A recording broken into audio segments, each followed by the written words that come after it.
Well, it's a delight to be with you. Thank you so much for the opportunity to join in with you all. I'm glad to team up with Gary Habermas. We've spoken at many conferences together, and so it's a great delight to be with you all. And I'll be speaking on how atheists argue for God, and I assume that the PowerPoint is going to kick in at this time. There we go. All right, excellent. It's unusual to have a topic like this because, of course, atheists want to defend atheism, but I want to speak about how atheists actually make a case for the existence of God. I've used another title for this talk, and it has been The Atheists or the Naturalists Are Declaring the Glory of God. How do atheists actually support belief in God? So let's unpack that. We have an hour to do that. So we want to take some time to unpack what this actually entails. So I'm going to quote a couple of atheists here for a little bit of encouragement, perhaps. Thomas Nagel, a noted professor of philosophy, talks about how some of the most intelligent and well-informed people I know, he says, are religious believers. Of course, this is in the midst of a confession that he does not want there to be a God.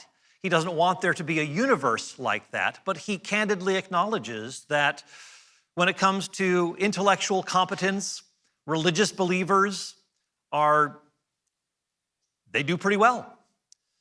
Here's another one. Quentin Smith, another atheist, talks about how the development of philosophy, of religion in the 20th century, the latter part of the 20th century, really surprised a lot of people. And he said realist theists, those who believe in God, and that when we talk about God, we're talking about a real being, the creator of heaven and earth and so forth, they were not outmatched by naturalists, atheists, in terms of the most valued standards of analytic philosophy: conceptual precision, rigor of argumentation, technical erudition or scholarliness, and an in-depth defense of an original worldview. So here we have these confessions of those who are well-recognized atheist philosophers, but they also acknowledge that those who are engaged in Christian or theistic philosophy, more generally, are actually remarkably competent, very intelligent. So that's a little bit of encouragement here, but that's not what I really want to talk about, seeing how atheists actually tell us how well theistic philosophers do in the academy. What I want to do is actually use the atheistic or naturalistic worldview and kind of turn it against the naturalist or the atheist, and then actually quote those who are naturalists or atheists themselves to show how they actually lend support to belief in God. So I hope this will be a very encouraging time for you all as you see that the Christian faith actually rests on very strong foundations when it comes to rational defensibility. So here's a bit of an overview. This is where we're going to be going. So I'm going to be speaking in C's here. We'll talk about the creed of naturalism. We'll hear later on about the creeds of early Christianity, but we're going to talk now about the creed of naturalism, comparing that with theism or belief in God, and how this itself supports belief in God. Then we want to look at the contours or the landscape of naturalism, which also supports belief in God. And then we want to explore a bit further, looking at the claims of naturalists themselves, who reinforce belief in God, and then the conduct of naturalists. That is, how do they deal with their own worldview or philosophy of life when it comes to how they live it out day to day? And that we'll see that actually strengthens or reinforces belief in God because they cannot live it out consistently. And then conversions. I want to talk about people who had been atheists and why they were drawn to belief in God, and more specifically, the Christian faith. So that's the basic layout of where we want to go in this afternoon's talk. So let's talk about creeds, the tenets, or the specific beliefs of naturalism support belief in God. So we're going to talk about the tenets of theism. We'll talk about the tenets of naturalism. So we're going to have something of a tenets match here. if you will. And then we want to look at two initial problems with naturalism. The first is that of incoherence, and secondly, the nature of its being counterintuitive in nature. So that's our first section. So let's unpack that a little bit. What are the tenets of theism? Well, I thought being in Britain, I should have some sort of an acrostic that you might recognize, might stick with you here. So the BBC, a being of maximal greatness, a God who is worship worthy. Some people will say, well, what if there's a God out there who created the world and he's really evil? Well, that's not a worship worthy being. We ought not to worship a God simply because that God created us, but maybe created us to torture us or something like that. That's not a being of maximal greatness. The second is that this is the bestower of the divine image. We all bear the image of God, that we have certain capabilities. We have rationality, we have creativity, we have a deep relationality, we have spirituality. We can relate to this God who has made us in his image. And then finally, we have our C, that God is the creator of all reality outside of himself. Well, we've looked at the BBC, the tenets of theism, the being of maximal greatness, and of course the fact that we have been made in the image of God, and of course the fact that God is the creator of all reality outside of himself, distinct from himself. What are the implications of theism? Well, the implications are that, one, the universe began to exist. The cosmos had a beginning, that it has not always existed, that it began a finite time ago, which sounds a lot like what people are talking about when they're dealing with Big Bang cosmology. The universe began to exist. Also, there's a design to the cosmos as well. The cosmos is design. So the creation's beginning, the cosmos is design, that the universe is bio-friendly, that it is just right for human existence. And this is something that is widely acknowledged. There's also, thirdly, the creator's personhood, that the universe and also we ourselves as human beings have a personal source, that there is an intelligence behind the universe's orderliness, its predictability, its rationality. And we too have been made in the image of God to be thinking beings, to be truth-seeking beings, and of course to be beings who seek after God. And then finally, the creature's dignity, that human dignity. We talk about human rights. Where does that come from? If there is no God, it's hard to see how human rights could have any sort of teeth in it, any sort of foundation. Also, objective moral values. We have duties. We know that torturing babies for fun is wrong, that kindness is a virtue and not a vice. And so the creation's beginning, the cosmos' design, the creator's personhood, and also the creature's dignity. These are the implications of the existence of God.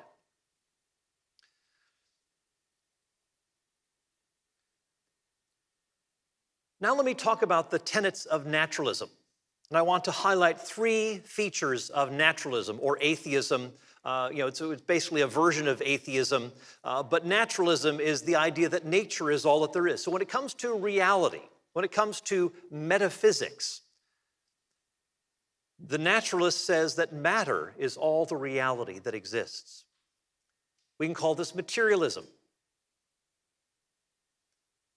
Next, we want to talk about, the second tenet is this, its view of causation, sometimes called etiology.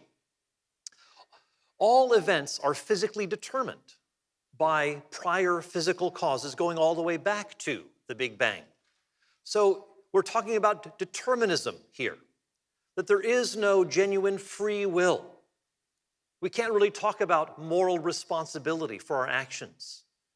Somebody like Richard Dawkins will say our genes make us do it. We are just dancing to the music of our DNA. So that's their view of causation. And then thirdly, when it comes to epistemology or knowledge, knowledge comes about through science. And often they will be rigid and say science alone gives us knowledge, nothing more. If you can't prove it scientifically, you've probably heard that, prove it scientifically. Well, we'll see that there's a real problem with that viewpoint, that insistence that everything ought to be proven by the means of science. So as we look through as we scan the world of the naturalist, those are three pivotal tenets. Again, materialism, determinism, and what we can call scientism, that only science can give us knowledge.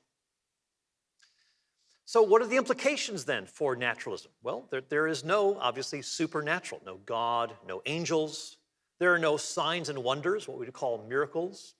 There's no soul that exists, no soul that can exist after death, no survival after death. There's no, as we've seen, self-determination. There's no free will. I can only do what these prior physical forces are making me do, so I can't really help what I am doing. And there's fundamentally no significance to human beings. There's no intrinsic dignity and worth that human beings have. And we could add that there's no solution to the problem of evil. In fact, there can't be any evil at all, because evil presupposes that things ought to be different than the way that they are. But you see, if nature is all that there is, why think things ought to be any different than what they are? So what are some problems, initial problems with naturalism? Well, I mentioned that, first of all, there's a problem of incoherence. When you really look at it, it doesn't hold together. For example, let's take a look at those three tenets of materialism, determinism, and scientism. The naturalist or the atheist is typically going to say, well, all that exists is matter. Well, how in the world can you actually prove that? How can you show that there is no God beyond the material world? How can you show that there isn't a soul that can survive bodily death and so forth? You're just not going to be able to do that, given naturalism. That's an incoherent belief. Determinism. Now here's we come to a real problem. If people hold that all of our beliefs are basically pumped into us by forces beyond our control, then isn't that belief itself nothing more than the product of forces beyond a person's control? Now, how many of you have heard of Richard Dawkins? This world's leading atheist. Well, I had the opportunity to ask him a question when he was speaking in Florida.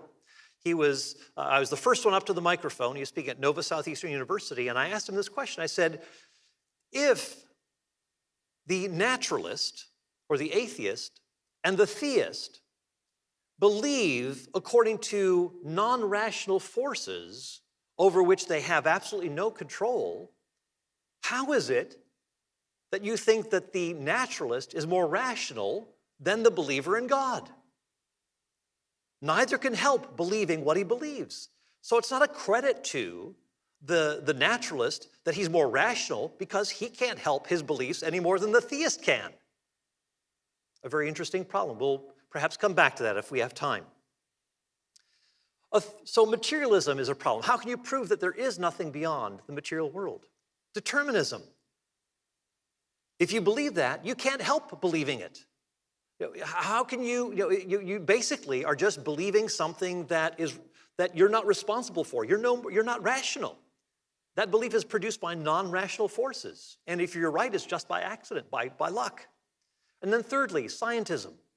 How do we respond to this idea, you've got to be able to prove it scientifically? Well, just think about it for a minute.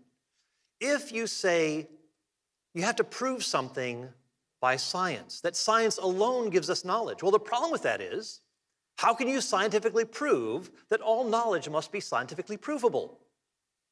You simply can't. You see, that's not the product of scientific research and observation and so forth.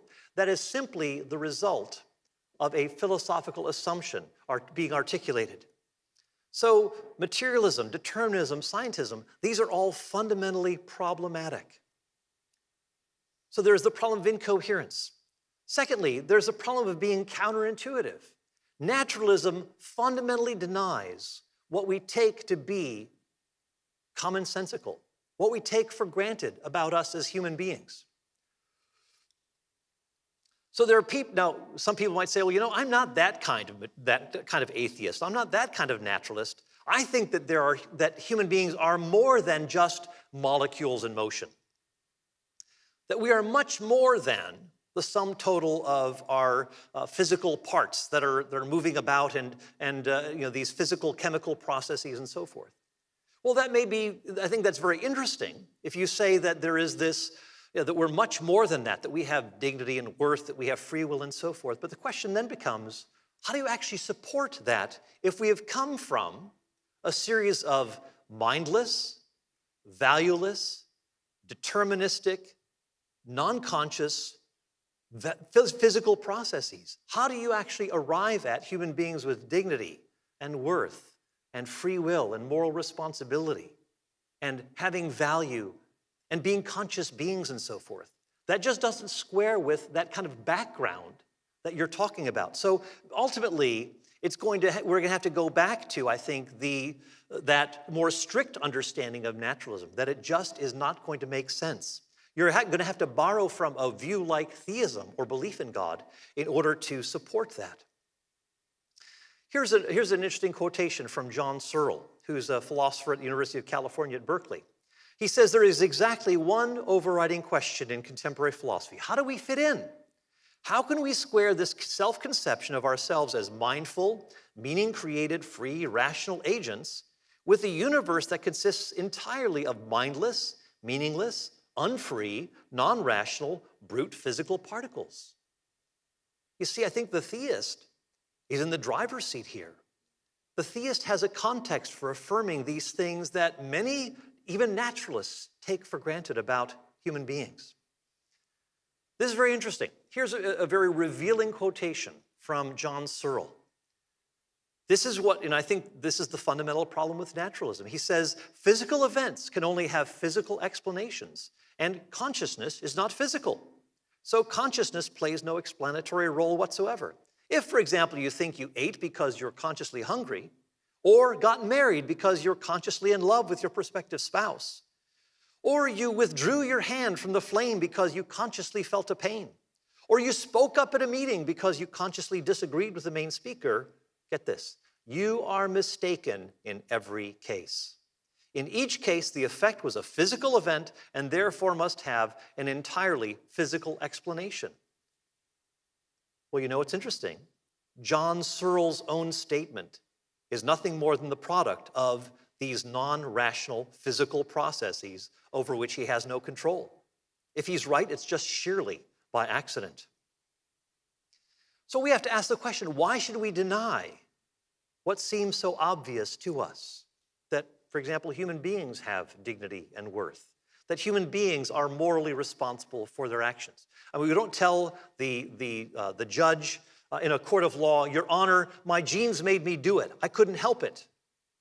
No, we don't take that as a reasonable explanation. Our law courts, our penal systems, these presuppose that human beings are morally responsible for their actions. So it seems that those who deny what seems so obvious to humanity, that the burden of proof would be upon them. A further problem with naturalism at this very basic level is this. A lot of naturalists will say consciousness is just an illusion. There's no such thing as consciousness. It's just physical processes. And there is no you.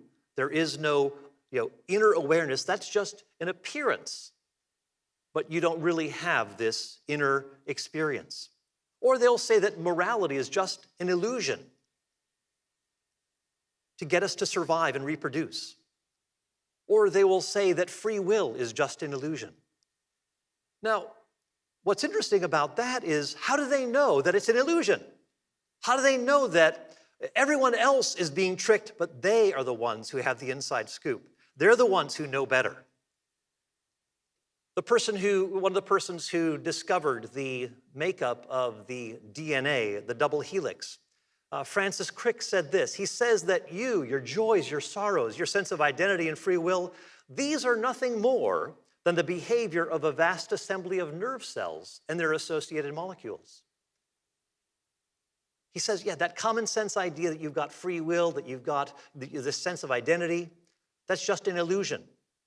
He says it's nothing more than the behavior of a vast assembly of nerve cells and their associated molecules. Well, so is Francis Crick's assertion that statement itself is nothing more than the behavior of a vast assembly of nerve cells and their associated molecules. Francis Crick is not more rational than anybody else because the same non-rational forces are at work producing that belief in him as they are producing beliefs in those who believe in God. If you're going to repudiate everything as an illusion, what's interesting is these atheists, these naturalists, are actually claiming, yeah, all these other people may be living under an illusion, but I'm not. I'm rising above all of those things and telling you that you all are living under this illusion. So those are some initial problems with naturalism. But let me move on now to talk about, move from the creeds of naturalism and theism to talking about the contours or the landscape of naturalism. What does that look like? For one thing, how do we know even to prefer one worldview over another? By what criteria do we use, for example? And then we have to ask the question, as we've seen before, what's the context for believing in one view or another? Which actually matches up better? If we have a worldview that tells us that we're nothing more than the product of blind, deterministic, materialistic forces, and a worldview that talks about a supremely valuable being.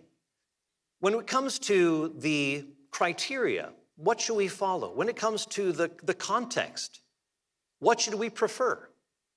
Well, when it comes to the criteria that we should follow, we should obviously embrace something that has a more natural fit. So think of N, the beginning. Get to the nub of the issue here. The more natural fit. So, for example, if something is quite jarring, if you have a context that, for example, begins with materialism, valuelessness, determinism, and then you end up somehow with free will, you end up with consciousness, you end up with value, it seems like there's something jarring here. That's not a very natural fit. So we have to ask the question, which worldview has a more natural fit given the context and the outcome, or these specific features that we're talking about? Another criterion that we could talk about is unification. Which worldview does a better job of unifying things? For example, which worldview does a better job of accounting for the beginning of the universe, the fine-tuning of the universe, the emergence of consciousness, the emergence of value, the emergence of free will, the emergence of beauty, and so forth? A worldview that has nothing more than matter going for it? Or a creative, intelligent, supremely valuable being that is responsible for these things? So which brings it all together? Well, a personal creator would do a much more adequate job of bringing all these things together than a naturalistic worldview. So there's the natural fit, there is the unification of a theory that brings all of these disparate pieces together into a coherent whole. And then finally, we can talk about it being, having a more basic or fundamental explanation than the competitor. So Bertrand Russell's reply to this question about how the universe is caused, he said, I should say that the universe is just there, and that's all. Really? But the universe came into existence a finite time ago. Or are you just going to say, well, let's not talk about anything beyond the fact that the universe is just there? I think a worldview that actually goes beyond that mere assertion and says, no, actually there is a cause to the universe. And of course, the Christian would argue that there is this self-existing being, does not need a cause. He brought the universe into being a finite time ago. So then we ask the question, which context? And we've already touched on this, so I'm going to move a bit more expeditiously here through this portion. But we have to ask this question, which context, naturalism or theism, makes the best sense of these features in question? So just do a quick comparison here. Self-consciousness exists. Have we come either from a supremely self-aware being, something like that, or are we the product of non-conscious material forces? Well, again, the context better suits theism than it does naturalism to account for the emergence of consciousness. Free will and moral responsibility. Does it make better sense to say that we are the products of these blind deterministic forces? Or a being who freely creates the universe, could choose not to create, So we have a basis for talking about free will, for talking about moral responsibility and so forth. Rationality. We trust our senses. Why should we trust our senses if we are simply believing what has been pumped into our brains by forces over which we have no control? You see, if we're trusting our senses, it makes better sense. If we're in a theistic world that grounds that kind of trust and confidence that we are not being systematically deceived by our senses. And also there are logical laws that we follow. We believe that there is bad thinking, that there's good thinking. C.S. Lewis said the reason that there should be good philosophy is that bad philosophy has to be answered. And we can say we follow logical laws. There is good thinking, there's bad thinking, there's rationality, there's irrationality. And this is fundamentally grounded in a universe that has been created by God, a rational being who creates things in an orderly way that can be studied and appreciated, and it creates human beings to be thinking beings. We're called Homo sapiens, or thinking beings. So this is much more suited than a universe in which non-rational material processes have somehow produced these rational thinking beings. The origin of the universe. The universe began to exist a finite time ago. Does it make sense to say that being came from being, as in theism, or that being came from non-being? Some people will say, oh, well, where did God come from then? Probably heard that response. Well, the theist doesn't say that everything has to have a cause. The believer in God says everything that begins to exist has a cause.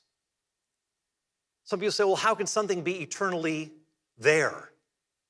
How could it just be there? Well, unless you believe that something could just pop into existence uncaused out of nothing, you're going to have to believe that something was already there. Just think about that. Let that sink into our dark, black hearts. This is, I think, fundamental, and a lot of people miss this this very crucial point. The biofriendliness of the universe.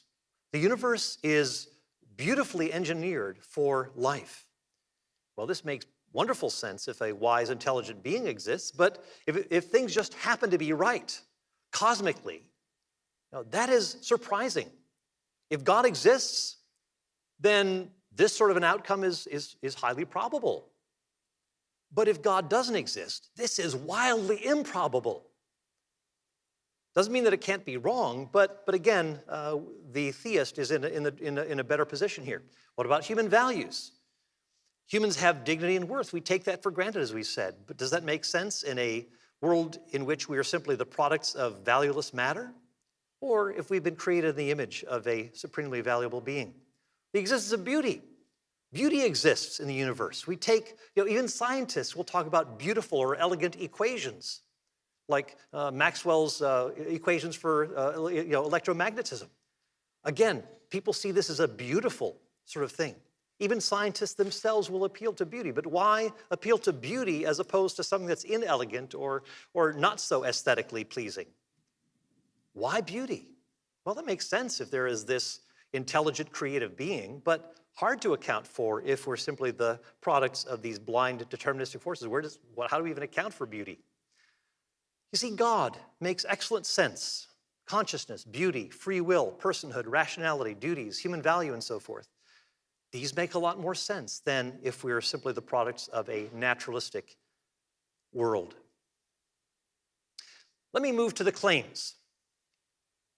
We've got the Beatles here, who sang in Sgt. Pepper's Lonely Hearts Club Band album, I Get By With a Little Help from My Friends. Well, we're going to quote some of our friends from the naturalistic community who actually help to reinforce belief in God. And again, I'll move through this quickly. We've lost a little bit of time here.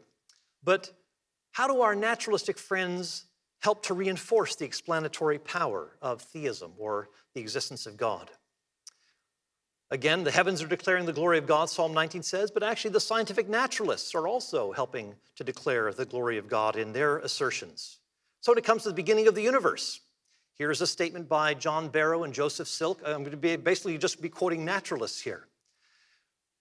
This is remarkable. Our new picture of the universe is more akin to the traditional metaphysical picture of creation out of nothing, for it predicts a definite beginning to events in time, indeed, a definite beginning to time itself. They ask, what preceded the event called the Big Bang?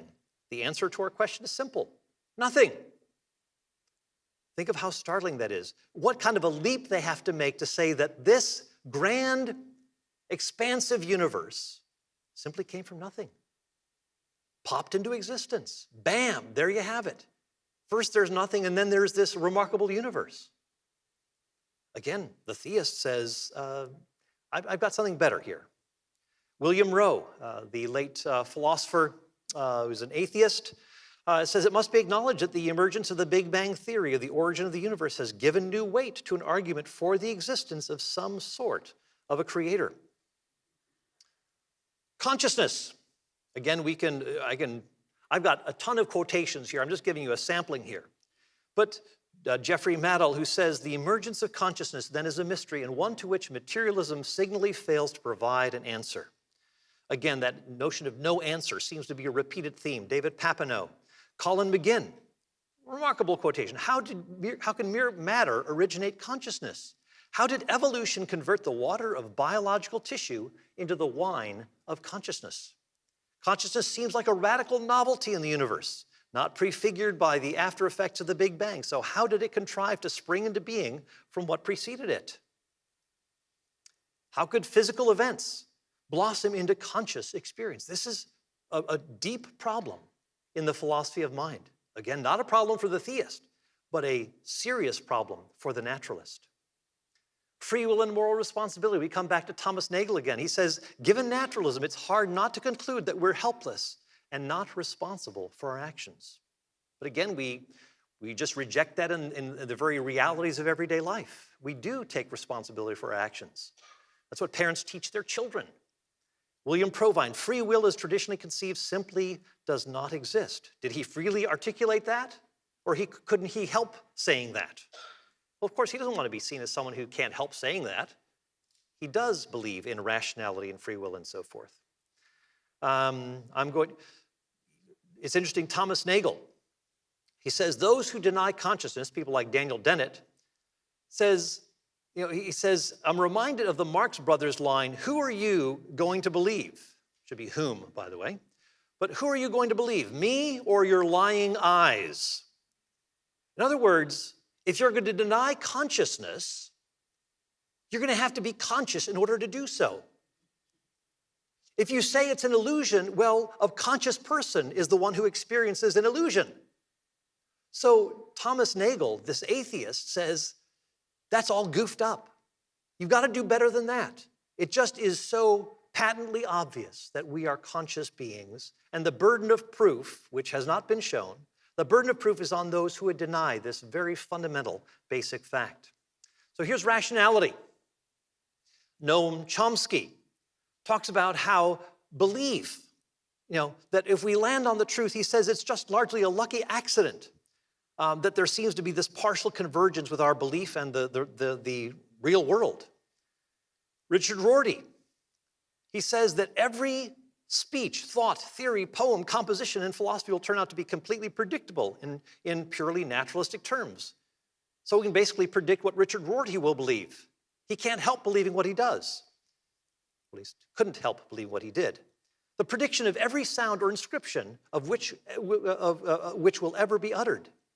Again, denying any sort of rationality. But no doubt he thinks that he's being rational in articulating this. What about objective moral values? Joel Marx, an atheist, says, I've given up on morality altogether. Why? Because he saw that it did not fit with an atheistic worldview. He used to be one of those optimistic moralists, but he realized, no, the people who say that God is the basis for morality, he says they're right. If there is morality, then God's got to be behind it. He says the religious fundamentalists are correct. Without God, there is no morality. Hence, I believe there is no morality because there is no God. Kai Nielsen, he says we have not been able to show that reason requires the moral point of view. Reason doesn't decide here. Notice how depressed he is here. The picture I have painted for you is not a pleasant one. Reflection on it depresses me. He wishes there could be morality. He wishes that he could hold to objective moral values, but he says there's just no basis in naturalism to come to that conclusion. A good knowledge of the facts is not going to take you to morality. And we could go on and talk about others, but let's just pick a few other things when it comes to the fine-tuning of the universe and biological organisms. If the universe, Rich Stephen Hawking says, were altered just by modest amounts, the universe would be qualitatively different and in most cases unsuitable for the development of life. Just to tweak things a little bit is going to throw life off. There will not be any possibility for life. The universe and its laws appear to have a design. That's the appearance. They appear to be designed, but they say they're really not designed. But they appear to have a design that both is tailor-made to support us, and if we are to exist, leaves little room for alteration. Think about this. People who say, oh, like Richard Dawkins will say this, the universe just appears to be designed, but it's just an illusion. Well, is that the conclusion of science? No, that's a philosophical assumption. If things appear to be designed, maybe they really are designed. Alvin Plantinga, who's a theist, I'm quoting a theist here, he says the basic idea that such fine-tuning is not at all surprising or improbable on theism says God presumably would want there to be life, and indeed intelligent life with whom to communicate and share love. Given atheism, it is surprising, this complexity. Therefore, theism is to be preferred to atheism, because this fine-tuning is probable if God exists, but it's not if God doesn't. Interesting, notice the language of design here when it comes to biological organisms. Richard Dawkins talks about the machine code of the genes is uncannily computer-like. Notice the design language there. Francis Crick, biologists must constantly keep in mind that what they see was not designed, but rather evolved. He talks about the origin of life appearing at the moment to be almost a miracle. Well, maybe it was. Every living cell, even the simplest bacterium, teems with molecular contraptions that would be the envy of any nanotechnologist. Well, maybe there's a designer behind these things. Timothy Lenoir, interesting, talks about how this design language has been steadfastly resisted by modern biology, and yet in nearly every area of research, biologists are hard-pressed to find language that does not impute purposiveness, like computers and cameras and so forth, to living forms. Beauty in the universe. Again, we've touched on that, so I'll move beyond that. Steven Weinberg, sometimes nature seems more beautiful than is strictly necessary. Even human uniqueness. People like Richard Dawkins says, we alone on earth can rebel against the tyranny of the selfish replicators. Interesting admission there. Or Daniel Dennett, love that beard. He says, like animals, we try to survive and reproduce, but we also have creeds and the ability to transcend our genetic imperatives. This fact makes us different. Wow. Sounds like the image of God, doesn't it? What about conduct? Naturalists are inconsistent when it comes to how they actually carry out the way that they live their lives. I'm going to just quickly talk about David Hume, how he was so perplexed. He's a skeptic, Scottish skeptic, who was confounded by all these questions about his own identity and how he should live and so on. And what does he do? He basically goes to join his friends to just sit down and play a game of backgammon, have dinner with his friends and so forth, because he really can't come to terms with the deep problems of bringing his theory down to everyday life. So when he goes back to those questions, he just finds that it's just kind of a cold question. He doesn't even want to pursue them further. Richard Dawkins, again, we talked about the design of the universe, but yet it's interesting that Richard Dawkins, even though there's no purpose to the universe, that we can be intellectually fulfilled atheists, he says. Darwin made it possible to be an intellectually fulfilled atheist, but doesn't that sound like it's a good thing? But where does value come from? Doesn't it sound like purpose, that we ought to be intellectually serious and that we ought to be intellectually fulfilled and so forth? But that's the language of design or purpose. Here's another quotation, and I'll just finish up with this one in this section. As an academic scientist, I'm a passionate Darwinian. But when it comes to politics and how to conduct our human affairs, I am a passionate anti-Darwinian. You see, his Darwinism works just fine in the academy, but when it comes to everyday life, he has to switch gears and move away from that worldview because he can't bring those two together in everyday life. So he's got to switch out of that and into something that is really just borrowing from a theistic worldview. Let me just say something about conversions, and then we'll wrap up. What insight do former naturalists give to us? Those who had once been naturalists, become theists, what brought them to belief in God? Well, C.S. Lewis, I think, put it beautifully. Once an atheist, he says, I believe in Christianity as I believe that the sun has risen, not only because I see it, but because by it I see everything else.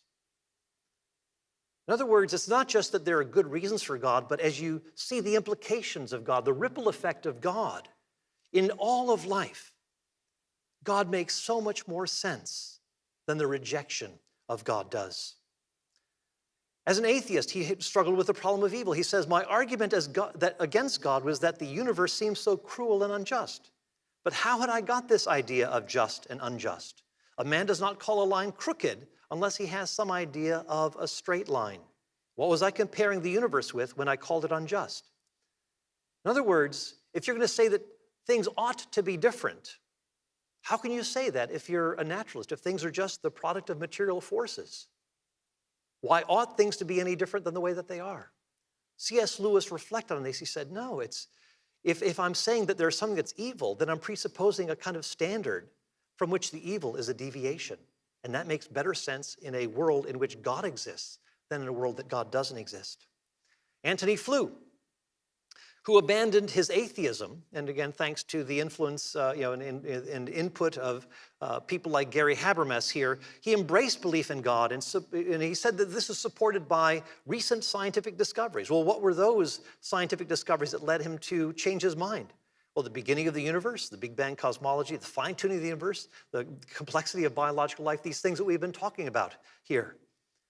G.K. Chesterton, interestingly, he read all those atheists as an agnostic. He was reading the materialists, but he found that their worldview is so shrunken down, so narrow. And he said, there's got to be something more to it than this. You see, the modern scientific view, again, we're not saying anything against science. Science can be a wonderful way of discovering the way things operate in the natural world. But if that's all there is to your world, it's going to be shrunken down indeed, and it's going to lead to a stripping of humanity down to mere molecules in motion, removing the things that actually make the best sense of who we are, that give to us depth, that really speak to us in the depths of our being. So he said that the world needs to be re-enchanted. Science is disenchanting the world if that's all that you're living by. Louise Cowan, she read the classics, and she actually was moved by that. She said it wasn't an argument that did this. It was just reading Tolstoy, Dostoevsky, and others, and how they really raised issues that arguments, even science, simply could not. She said, what was needed was a way of seeing. I had to be transformed by the way that literature transforms by story, image, symbol, before I could see the simple truths of the gospel.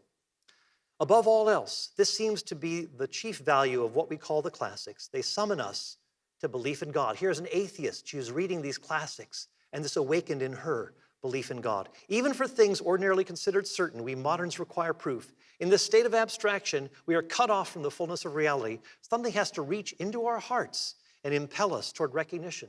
Think about how human beings wrestle with guilt, with shame, with significance and security and so forth. These are the sorts of things that science is just not going to address.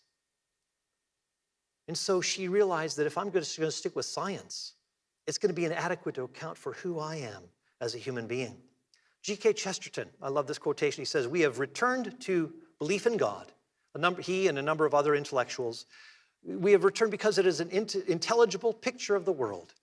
Numbers of us have returned to this belief. We have returned to it not because of this argument or that argument, but because the theory, when it is adopted, works out everywhere, because the coat, when it is tried on, fits in every crease. We put on the theory like a magic hat, and history becomes translucent like a house of glass. Like what C.S. Lewis said, that not only because I see the sun, but by it, I see everything else. That's why the Christian faith is to be believed. Its ramifications are holistic, not just this or that argument. So again, why does God make more sense? the existence of consciousness, beauty, free will, personhood, rationality, duties, human dignity, moral values, guilt and shame, and so forth included, are hardly surprising if a good, personal, rational, creative, powerful, and wise God exists. But these sorts of phenomena are very startling if they're the product of deterministic, valueless, non-conscious, non-rational, materialistic processes.